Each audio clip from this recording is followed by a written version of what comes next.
দোস্ত, কোরআনের আয়াত। আল্লাহ বলেন কেউ নিজেই নিজেকে পবিত্র ভেবো না, বলো না।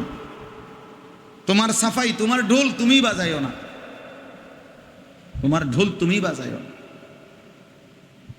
ফালা তুযাক্কু আনফুসাকুম হুয়া আ'লামু বিমান ইত্তাকা। আল্লাহই জানেন কে মুত্তাকি, আল্লাহই প্রকাশ করেন। আল্লাহ বলছেন আমার কোন বান্দা যখন ঈমান আমলের উপরে ওঠে, কোরআন শরীফে আছে ইন্নাল্লাযীনা আমানু ওয়া আমিলুস সালিহাত সায়াজআলু লাহুমুর রাহমানু ওয়ুদ্দা। সুবহানাল্লাহ। আল্লাহ বলে কোন বান্দা যখন ঈমান এবং আমল পূর্ণ করে, আল্লাহ নিজে বলেন আমি আমার গোটা সৃষ্টির মধ্যে আমি আল্লাহ নিজে তার জন্য ভালোবাসা দিয়ে দেই। আমার সৃষ্টি তাকে ভালোবাসে, আমার মাখলুক তাকে ভালোবাসে। আমরা এই আয়াতের তাফসিরে পড়ছি বাবা, তাফসিরের মধ্যে আছে নবীজি সাল্লাল্লাহু আলাইহি সাল্লামের হাদিস। আল্লাহ তাআলা যখন তার কোনো বান্দাকে ভালোবাসে, আল্লাহ ফেরেশতা জিবরাইলকে ডাকে, ডেকে বলে ইন্নী আহবাবতু ফুলানান ফাআহিব্বা। জিবরাইল, একে আমি ভালোবাসি, তুমিও ভালোবাসো। জিবরাইল বলে আহবাবতু ইয়া রাব্বি, আয় রব আমিও ভালোবাসলাম। আল্লাহ নবী সাল্লাল্লাহু আলাইহি সাল্লাম বলে তখন জিবরাইল এবার 7 আসমানের যত ফেরেশতা আছে সমস্ত ফেরেশতাদেরকে ডেকে বলে, হে ফেরেশতারা আসমানের, তাকে আল্লাহ ভালোবাসে, আমি জিবরাইলও ভালোবাসি, তোমরাও ভালোবাসো। আহিব্বুহু ক্বালু আহবাবনা। সব আসমানের ফেরেশতারাও বলে আমরাও তাকে ভালোবাসলাম। এরপরে নবীজি বলেন সুম্মা তুনজালুল মাহাব্বাতু ফিল আরদ। অতঃপর সেই ভালোবাসার ঘোষণাটা জমিনের মধ্যে নামানো হয়। এবার জমিনেরও সবকিছু আল্লাহর সেই বান্দাকে ভালোবাসে, সে মানুষটাকে ভালোবাসে। অপরিচিত কিন্তু মানুষ দেখলেই বলে হ্যাঁ, লোকটারে দেখতে বোঝা যায় নামাজি, লোকটারে দেখলেই মনে হয় ভালো মানুষ, ভালো ছেলে। এই যে এটা কুদরতি ব্যবস্থাপনা। এই জন্য দোস্ত, একটা ছেলেকেও বলল, ওই তোমার বন্ধু তোমারে বলছে তোরে হেব্বি দেখা যাইতেছে, দোস্ত তোরে সেরকম মনে হচ্ছে, কি রকম জিগাইলা না? তোরে যে সেরকম লাগতেছে সেটা কি? সে কে? কি পুট্টাখোর না বাবাখোর না গাঁজাখোর না ডাইলখোর, জিগাইলা না? কারণ সেজদাবিহীন নাফরমানকে তো জুনায়েদ বাগদাদির মতো লাগবে না। কথা বলেন চাচা? যদি বলে যে সেরকম, তাহলে মানে এই চুলের ফ্যাশন, এক ওয়াক্ত নামাজ পড়ে না, শরীরটা নাফাক, পেশাব করে ঠিক মতো ঢিলা কুলুক ব্যবহার করে না, তো এমন অপদার্থ তো জুনায়েদ বাগদাদির মতো হবে না। বাইজিদ বুস্তামির লোকে তো হেরে মিলতো না।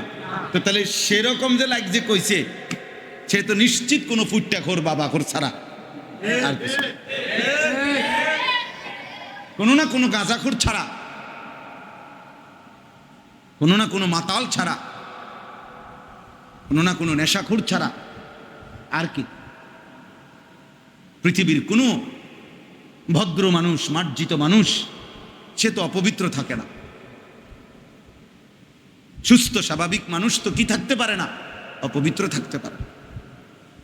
ইন্নাল্লাহা তাইয়্যিব লা ইয়াকবালু ইল্লা তাইয়্যিবান। নবীজি সাল্লাল্লাহু আলাইহি ওয়াসাল্লাম বলছেন নিশ্চয়ই আল্লাহ তাআলা পবিত্র, আর তিনি পবিত্র ছাড়া কোনো কিছু গ্রহণ করেন না,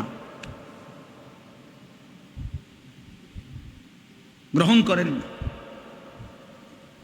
এই জন্য বাবাদেরকে বলি, ছেলেরা তোমাদেরকেও বলি, বাপ, আমি এই জন্য প্রথম এই কথাটা কি বললাম যে এই পৃথিবীর বাংলা, অঙ্ক, ইংরেজি, পদার্থ জীববিজ্ঞানের বই দোস্ত, ওইটাও পড়া, আমরা অস্বীকার করি না, ওইটাও জ্ঞান, কিন্তু সেই জ্ঞান আর কোরআন সুন্নাহর ইলম এক কথা না। নিয়ম হলো কোরআন সুন্নাহর ইলম অর্জনের জন্য প্রথম দায়িত্ব হলো আল ইস্তিমা, মনোযোগ দিয়ে শোনা। সুম্মা আল ফাহম, অতঃপর হলো সেটা বুঝা, যে আসলে আমি বুঝলাম কিনা কথাটা, উনি কি বলতে চাইছে। এর জন্য প্রয়োজনে একাধিকবার জিজ্ঞেস করে নাও একজন আলেমের কাছে, ইমামের কাছে, যে হুজুর আপনি যে কথাটা বললেন এই বিষয়টা কি যেন বললেন, আমি পুরো বুঝি না। সাহাবায়ে কেরাম এভাবে বুঝে নিতেন, এক কথা একাধিকবারও নবী সাল্লাল্লাহু আলাইহি ওয়াসাল্লাম দোহরাইতেন, রিপিট করতেন। হাদিসের মধ্যে আছে আআদাহা সালাসান, নবীজি কোনো কোনো কথা গুরুত্বের জন্য 3 বার বলতেন, যাতে করে বিষয়টা বোঝে। মানুষের মেধা 3 ধরনের হয়, কেউ বেশি মেধাবী, কেউ মেধায় দুর্বল, আর কেউ মধ্যম মানে। এই 3 বার বলার দ্বারা দুর্বল মেধার ব্যক্তিও বুঝে ফেলবে। এই জন্য অনেক কথা বিশেষ 3 বার বলতে। হাদিসের মধ্যে আছে ফাজালা ইউকাররিরুহা, কোনো কোনো কথা নবীজি বারবার বলতে থাকতেন, এক কথা 2 বার 5 বার 10 বারও বলতেন। এমনকি সাহাবীরা নিজেরা বলতেন যে হায় নবীজির তো কষ্ট হইতেছে, তিনি যদি থামতেন। হাত্তা কুলনা লাইতাহু সাকাতা, সাহাবীরা বলেন যে নবীজি এতবার বলতে লাগলেন যে আমরা মনে মনে বললাম আহা যদি নবীজি থামতেন, নবীজির তো কষ্ট হইতেছে। তাইলে 1 নাম্বার হলো মনোযোগ দিয়ে শুনো। এই জন্য ভাইয়া আমি মোবাইল বন্ধ করতে বলছি। তুমি অভিজ্ঞতা করে দেখো, মোবাইল হাতে ধরে রাখলে কোনোভাবেই মনোযোগ হবে না নিজের।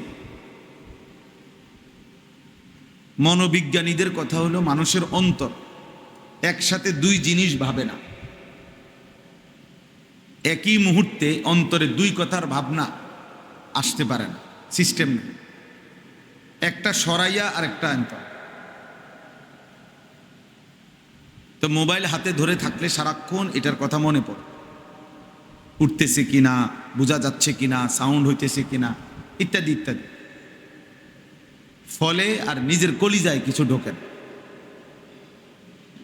তাহলে আমার মোবাইলের মধ্যে 10,000 ওয়াজ, 10 লক্ষ যদি ওয়াজ হয়, এতে আমার কবরের আযাব মাফ হবে? তো লাভ। মোবাইল একসময় হারিয়ে যাবে। মানুষের অনেক সময় মোবাইল চুরি হয়ে গেলে 200-300 সেভ করা নাম্বার হারায় যায়, মানে এগুলো আর নতুন মোবাইল নিলে এটা পাওয়া যায় না। তাইলে এটা জরুরি যে আল্লাহর কথা মনোযোগ দিয়ে শুনতে হয়। জওয়ান কিংবা বুড়ো, শিক্ষিত অশিক্ষিত, প্রত্যেকে আল্লাহর কথার প্রতি যে মনোযোগী হয়, চোখের দিকে তাকাইয়া ওলামায়ে কেরামের শুনে, বাস্তব কথা হলো পরীক্ষিত যে তার জীবনে ধীরে ধীরে পরিবর্তন। যে সমস্ত বুড়া মানুষও মনোযোগ দিয়ে শোনে না, এই মাথা নিচের দিকে নোয়ায় রাখে, অর্ধেক জিমায় জুরায়, অর্ধেক শোনে, ওনাদের পরিবর্তন হয় না। এমনি আপনি মনে করে আর উনি নমাজ রোজা করে কিন্তু আপনি পরীক্ষা করবেন, দেখবেন সব অশুদ্ধ। রুকুও জানে না, সেজদাও জানে না, আত্তাহিয়াতুও শুদ্ধ বলতে পারে না, দোয়ায়ে কুনুতও বলতে পারে না, সব অশুদ্ধ।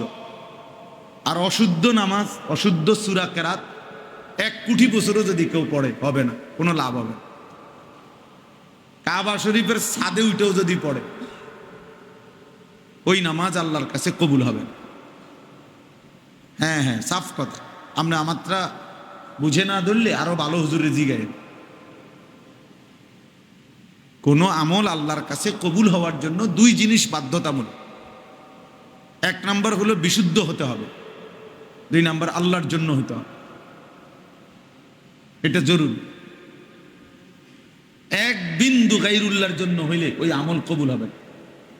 আপনার 100 টাকা দানের মধ্যে যদি 99 ভাগ আল্লাহর জন্য, 1 ভাগ মানুষে ভালো বলুক, এই বলে 1% যদি এই মানসিকতা থাকে, 1 টাকার দানও কবুল হবে।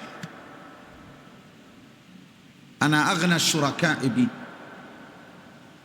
হাদিসে কুদসির মধ্যে আছে, আল্লাহ তাআলা বলেন আমি সমস্ত শরীক থেকে পবিত্র, আমার সাথে এক বিন্দু মিলানো যাবে না। আল্লাহ বলেন আমি সবটা ফেলে দেই। 99.5 ভাগও যদি আমার জন্য দেয়, অর্ধেক, 1 ভাগের অর্ধেক, 1 ভাগের সিকি, 4 ভাগের 1 ভাগও যদি অন্যের জন্য মিশায়, আমি আল্লাহ তাআলা সবটা ফেলে দেই।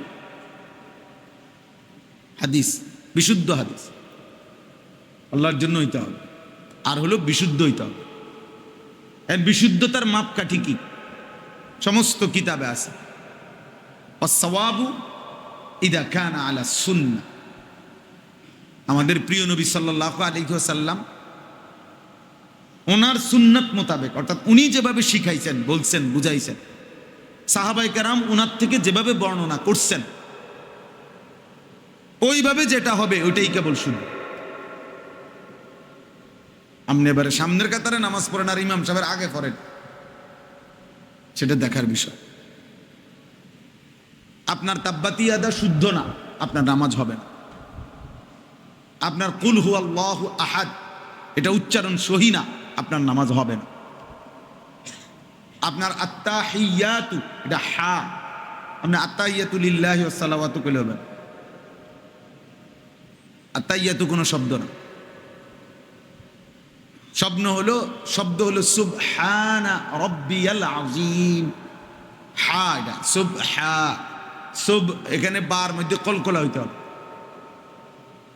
সুবহানাল্লাহিল আযীম, সুবহানাল্লাহিল আযীম, সুবহানাল্লাহিল আযীম 1 কোটি বছর পড়লেও হবে না, কিচ্ছু হইছে না, আপনার নামাজ হবে নাই না। আপনি যদি বলেন আল্লাহ মাফ করে দিব হুজুর, জি না, আল্লাহ বলে নাই। যিনি মাফ করে দিবে উনি নিজেও বলে নাই এ কথা, যে বান্দা তুমি অশুদ্ধ পড়তে থাকো আমি মাফ করে দেব, এ কথা আল্লাহ বলে নাই। বললে কোন আয়াত আমনে কোন আমার, অথবা আমার পরে জানাই। আপনার কোনো হুজুর থাকলে আলাদা, ওই হুজুর থেকে জেনে আমনে আমার জানাই। এরপরে যেদিন বিচার হইব, মেল হইব, আমি হ্যাঁ, অসুবিধা কি? আমি তো আর শান্তির দেশে থাকি না, আমি আসবো ওই দিন 10 জনের সামনে যেটা বিচারে ফায়সালা হয়,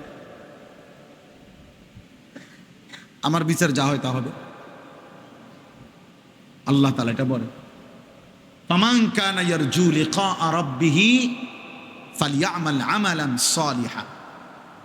আল্লাহ তাআলা বলছে তোমরা যারা যারা আল্লাহর সাক্ষাৎ পেতে চাও, মানে জান্নাত পেতে চাও, আল্লাহ বলছে 2 জিনিস বাধ্যতামূলক করতে হবে। ফালইআমাল আমালান সালিহা, সে যেন প্রত্যেকটি আমল করে আমালান সালিহা, বিশুদ্ধ আমল। আর কি? ওয়ালা ইউশরিক বিইবাদাতি রাব্বিহি আহাদা, সে যেন আল্লাহর ইবাদতের সাথে কাউকে শিরিক না করে। মানে শুধু কার জন্য করে? এই জরুরি বিষয়, এটা জরুরি বিষয়। তাহলে এই জন্য বললাম আল ইস্তিমা, আগে দায়িত্ব হলো মনোযোগ দিয়ে শোনা। আর এই গাফেল মানুষ মাথা নোয়া রাখে, ঘুমায়, জুরায়, বুট খাইতে খাইতে, বাদাম খাইতে খাইতে, ঠ্যাং সরাইয়া, অবহেলা, কদ্দুর শুনলেন, কদ্দুর উঠতে লাগলেন, আবার দেখলেন যে ওমা অনকার হুজুর গাছে টান দিছে ভালো, আবার দৌড় দিছে, এই হুজুরের দিয়ে টানতে আছে সাংঘাতিক, ওই হুজুরের দিয়ে স্লোগান উঠছে মাহফিলের মধ্যে, মনে কেউ স্লোগান দিছে তো দৌড়ে যাইছে, আরে সুবহানাল্লাহ, পুরাই লাইতেছে। তাহলে আপনি যে আসা যাওয়া করলেন, কি শিখলেন, কি শুনলেন? ওয়াজ মানে সুর, কথা বলে এখানে মানে আপনাদের এই আজকের আয়োজনের মাকসাদ যে হুজুরদের ইন্টারভিউ নেওয়া, যে কোন কোন হুজুরের সুর ভালো, কোন হুজুরের টান ভালো, এটা তো এটাতে আপনি কিনবেন, আপনি টান দিয়ে কিনবেন, আপনি ধমক দিয়া মানে হুঙ্কার দিয়া কি করবেন? এজন্য বাবাদেরকে বলি, ছেলেরা তোমাদেরকেও বলি, মনোযোগ দিয়ে শোনা ইলমের জন্য জরুরি। সুফিয়ান ইবনে উয়াইনা রাহমাতুল্লাহ আলাইহি এটা বলছে। অনেক বড় একজন বুজুর্গ ছিলেন, মুহাদ্দিস ছিলেন। 2 নাম্বার হলো কি বললাম, সুম্মাল ফাহমু, এরপর হলো বুঝা। মনের লগে বুঝাপড়া করতে পারে আসলে আমি কথাটা বুঝছি কিনা। হ্যাঁ হুজুরে তো 2 ঘন্টা ওয়াজ করছে, অনেক ভালো ভালো কথা কইছে, আও কি বলছে চাচা 2-1টা বলেন না, আল্লাহ কইতে পারবো কি কইছে। কথা ভালোই দেখলাম কইলো, মানে 2-1জন দেখলাম কানলো, অনেকে দেখলাম ডুললো লড়লো। এদিনই আপনারা জিজ্ঞাসা, আপনি কি বুঝছেন এটা না, বুঝেন না আপনার কথাটা? হ্যাঁ বুঝা। সুম্মাল হিফজু, অতঃপর মুখস্থ করা। সুম্মাল আমালু, অতঃপর আমলে পরিণত করা। সুম্মান নাশরু, অতঃপর অন্যের কাছে সেটা পৌঁছানো।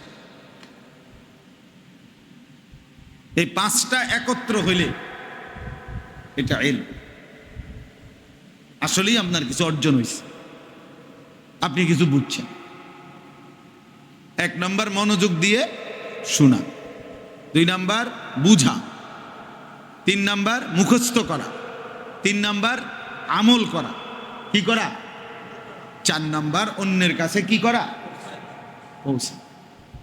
রাসূলুল্লাহ সাল্লাল্লাহু আলাইহি ওয়াসাল্লাম বলেন, আমার একটি কথা, ওয়ালাউ আয়া, একটা শব্দ, একটা বাক্য অন্যের কাছে পৌঁছাও, অন্যের কাছে পৌঁছে। যদি এই খেদমত এই 1450 বছর ধরে উলামায়ে কেরাম না করতেন, আজ আপনারা আমরা দিন কার থেকে পাইতাম।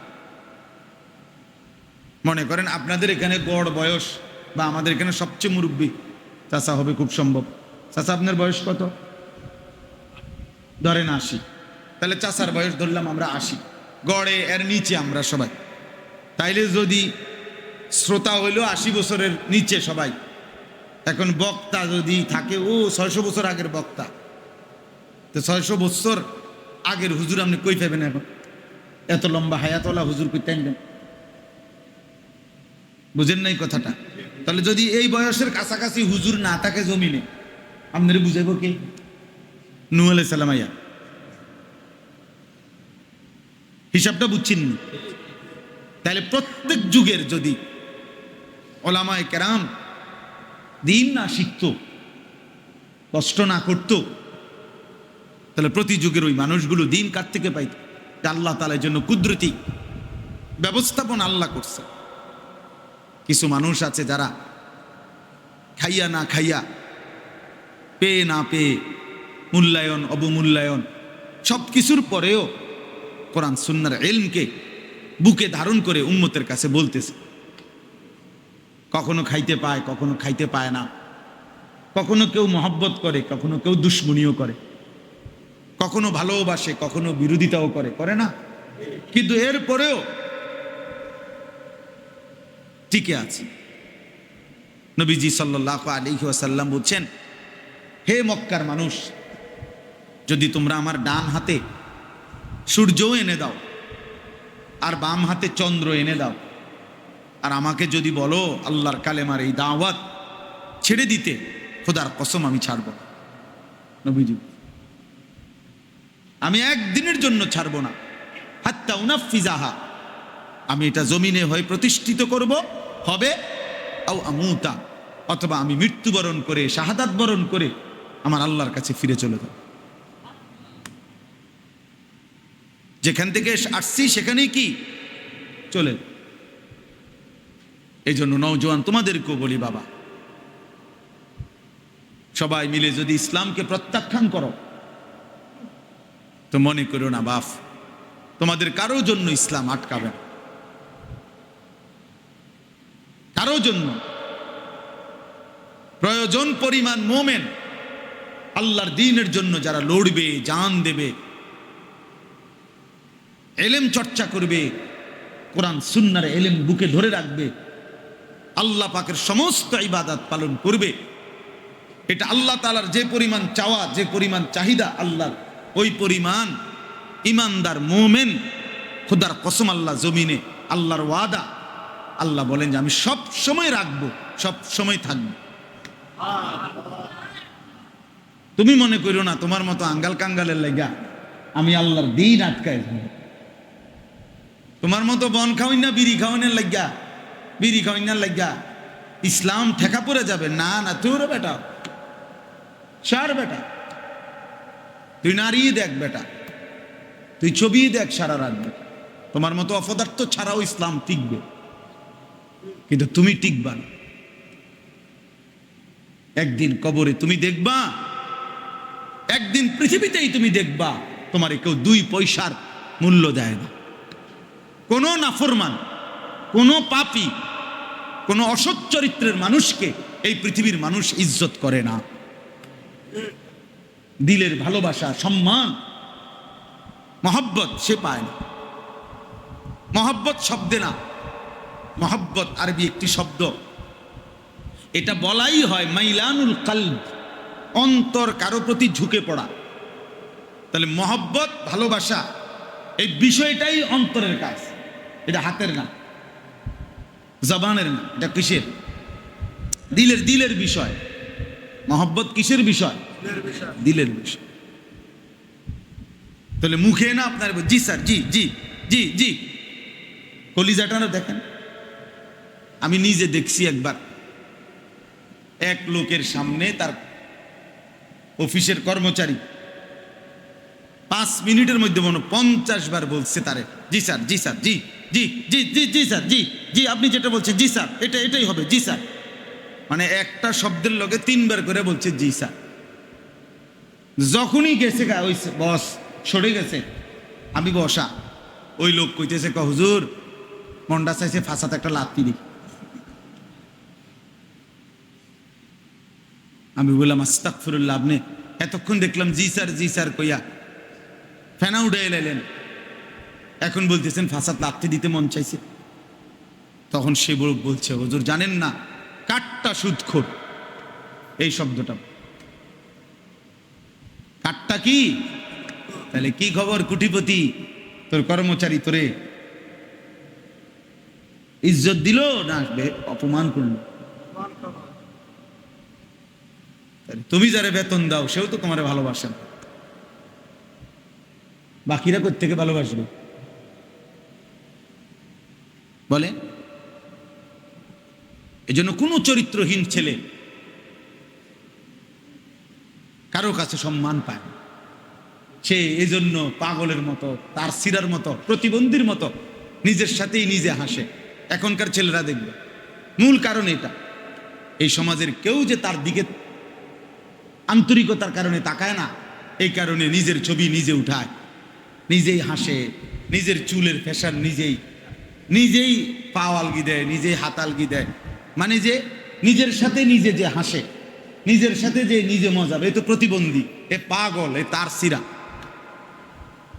আপনি দেখেন যেই কোনো পাগল দেখেন, যেই কোনো পাগল বাস্তবিকে যারা নিজে নিজে হাসে না, কথা বলেন, কি যেন ধরে, কি যেন মনে যেন বুঝতেছে, কি যেন বলতেছে, নিজের সাথে নিজেই হাসে, এ তো প্রতিবন্ধী। এই জন্য সেলফি তোলে ছবি যেগুলা, এগুলো সব প্রতিবন্ধী। হ্যাঁ হ্যাঁ, এদের ব্রেনের সমস্যা, মাথায় সমস্যা এদের। নিজের সাথে নিজে হাসে কেমন? আমার তাই আমার সুন্দর লাগতেছে, ও মা এটা কি? তোমার কাছেই তোমার সুন্দর লাগতেছে, তার মানুষের কিত্তু লাগবে? কোরআনুল কারীমের মধ্যে আল্লাহ বলছে ফালা তুযাক্কু আনফুসাকুম। দোস্ত, কোরআনের আয়াত, আল্লাহ বলেন কেউ নিজেই নিজেকে পবিত্র ভেবো না, বলো না। তোমার সাফাই, তোমার ঢোল তুমি বাজাইও না, তোমার ঢোল তুমি বাজাইও না। ফালা তুযাক্কু আনফুসাকুম হুয়া আ'লামু বিমানিত্তাকা। আল্লাহই জানেন কে মুত্তাকি, আল্লাহই প্রকাশ করেন। আল্লাহ বলছেন আমার কোন বান্দা যখন ঈমান আমলের উপরে ওঠে, কোরআন শরীফে আছে ইন্নাল্লাযীনা আমানু ওয়া আমিলুস সালিহাত সায়াজআলু লাহুমুর রাহমানু উদ্দা। সুবহানাল্লাহ। আল্লাহ বলে কোন বান্দা যখন ঈমান এবং আমল পূর্ণ করে। আল্লাহ নিজে বলেন, আমি আমার গোটা সৃষ্টির মধ্যে আমি আল্লাহ নিজে তার জন্য ভালোবাসা দিয়ে দেই। আমার সৃষ্টি তাকে ভালোবাসে, আমার মখলুক তাকে ভালোবাসে। আমরা এই আয়াতের তাফসিরে পড়ছি বাবা, তাফসিরের মধ্যে আছে নবীজি সাল্লাল্লাহু আলাইহি সাল্লামের হাদিস, আল্লাহ তাআলা যখন তার কোনো বান্দাকে ভালোবাসে, আল্লাহ ফেরেশতা জিবরাইলকে ডাকে, ডেকে বলে ইন্নী আহবাবতু ফুলানান ফাআহিব্বা, জিবরাইল একে আমি ভালোবাসি, তুমিও ভালোবাসো। জিবরাইল বলে আহবাবতু ইয়া রাব্বি, আয় রব আমিও ভালোবাসলাম।